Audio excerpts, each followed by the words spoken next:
Welcome back to the channel. I hope you are doing well. And in this, our next chapter is Geography chapter 13, that is natural resources, natural vegetation and wildlife. Our 12th chapter was land, soil and water resources. Now in this chapter we are also doing the natural resources. We are also going to study the natural resources, but here we have different natural resources, that is natural vegetation and wildlife, right? So as usual, first we are going for the glossary part, right? So some words are there. I hope that you will get all these words. First is relief. वैसे तो relief का मतलब होता है राहत, but यहाँ पे relief जमीन के लिए यूज किया गया है. It has been use, the word has been use for land. So in geographical terminology relief it means vertical and horizontal dimension of land surface, उसकी embossedness of the land, right? कैसी जमीन उबड़ खाबड़ है, ऊंची है, नीची है, that is relief. Biomes, bio माने जीवन एंड बायोम्स माने ऐसा एक पूरा एनवायरनमेंट जहाँ पे जीवन जो है वो पॉसिबल है. A large naturally occurring community of flora and fauna occupying a major habitat. For example forest और टुंड्रा. जंगल है, टुंड्रा प्रदेश है, तो वहाँ पे ये बायोम्स होता है, राइट? तो जनरली वो नेचुरली बनता है. और फ्लोरा और फोना, फ्लोरा माने फ्लावर्स एंड फोना माने एनिमल्स, वो जहाँ पे रहते हैं उनको बायोम्स कहते हैं naturally. Equatorial rain forest, equator के ऊपर आते हैं. The rain forest that are found within 5 degrees north and south. Equator जो है उसके ऊपर और नीचे के 5 डिग्री तक जो पाए जाते हैं रेन फॉरेस्ट, उसको कहते हैं equatorial rain forest. Tropical monsoon deciduous forest, tropics के ऊपर पाए जाते हैं. मॉनसून ज्यादातर होता है वहाँ पे. डेसिडियस फॉरेस्ट, उसका मतलब होता है लीव्स अपने शेड करते हैं. फॉरेस्ट स्प्रेड ओवर इंडियन सब continent receiving rainfall between 200 centimetre and 70 centimetre. 200 से 70 सेंटीमीटर तक रेन फॉरेस्ट, रेन जहाँ पे होता है, रेनफॉल होता है, राइट? वैसी जगहों पे फैले हुए जंगल, इंडियन फॉरेस्ट की बात हो रही है. These trees shed their leaves for about 6 to 8 weeks in dry summer. जब पानखर आती है, राइट, ऋतु, तो ये ट्रीज जो है मॉनसून फॉरेस्ट के ट्रीज, वो अपने लीव्स को शेड कर देते हैं, अपने लीव्स को छोड़ देते हैं 6 से 8 हफ्ते तक, माने तकरीबन 2 महीने तक. सिंकोना ट्री का नाम है. N evergreen south American tree और shrub of the bedstraw family with fragrant flowers and cultivated for its bark. एक ऐसा एवरग्रीन ट्री है जो हमेशा ग्रीन रहता है. साउथ अमेरिकन ट्री है, वो साउथ अमेरिका में पाया जाता है.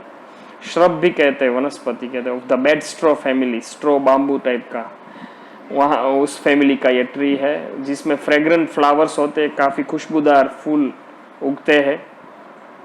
एंड उसको कल्टीवेट किया जाता है, उसकी बार्क, उसकी छाल के लिए, उसकी स्किन के लिए उसको कल्टीवेट किया जाता है. मेडिटेरेनियन का मतलब है ऑफ और कैरेक्टरिस्टिक ऑफ द मेडिटेरेनियन सी. भूमध्य समुद्र जिसको कहते हैं, उसके अंदर आते हुए जो कंट्रीज है, और कंट्रीज बॉर्डरिंग इट और देयर इनहेबिटेंट, वहां पे रहते हुए, भूमध्य जहाँ पे दरिया हो, भूमध्य समुद्र हो, उसके आसपास के कंट्री, बॉर्डरिंग कंट्री और वहां का इनहेबिटेंट, उसको कहते हैं मेडिटेरेनियन. टेम्परेट माने माइल्ड टेम्परेचर जहां पे हो, दैट इज टेम्परेट. कॉनिफेरस, शंकु आकार के, कॉन शेप के. श्रब, श्रब एक ऐसा वुडी प्लांट है लकड़ी वाला plant that is smaller than a tree, tree से जो छोटा होता है, and has several main stems arising at or near the ground. अलग अलग स्टेम्स होते हैं उसमें, आसपास भी होते हैं, उसके नज़दीक के एरिया में भी होते हैं, that is shrub. Scrub that is brushwood, उसके कंटक होते हैं, दैट इज स्क्रब, जो रण में पाए जाते हैं। बुश वैसे तो झाड़ी कहा जाता है, छोटा सा, छोटी हाइट वाला। Shrub with stems of moderate length, उसकी लेंथ होती है वो कम होती है। स्पाइनी का मतलब होता है, स्पाइनी लीव्स आएगा ट्री इस चैप्टर में। स्पाइनी का मतलब होता है ऐसे लीव्स जिसमें छोटे छोटे सॉफ्ट कंटक होते हैं, फुल ऑफ और कवर्ड विथ प्रिकल्स होते हैं, आपने देखे होंगे कभी कभी, जो बड़े बड़े जो लगते हैं वैसे कंटक नहीं, वैसे कांटे नहीं, बट छोटे होते हैं। फ्लैशी माने फैट से भरपूर, थिक, मोटा वाला।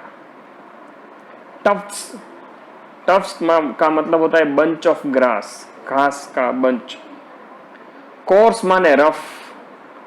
ओसिस का मतलब होता है fertile spot in a desert where water is found.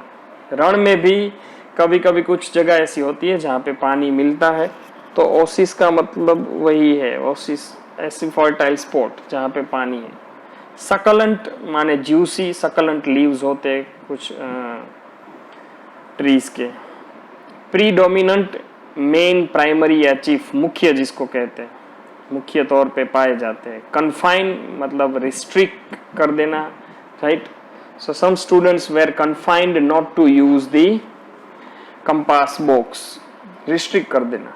Dwarf माने शॉर्ट इन साइज। विलो माने लकड़ी, वुड। कभी क्रिकेट का बैट आप अगर लोगे तो उसमें लिखा आएगा कि काश्मीर विलो, माने कश्मीर की लकड़ी का ये बना हुआ है। फर ऐसा है short fine soft hairs of animal, right. पशुओं के, एनिमल्स के, जानवरों के स्किन के ऊपर शॉर्ट फाइन सॉफ्ट हेयर होते हैं, उसको फर कहते हैं।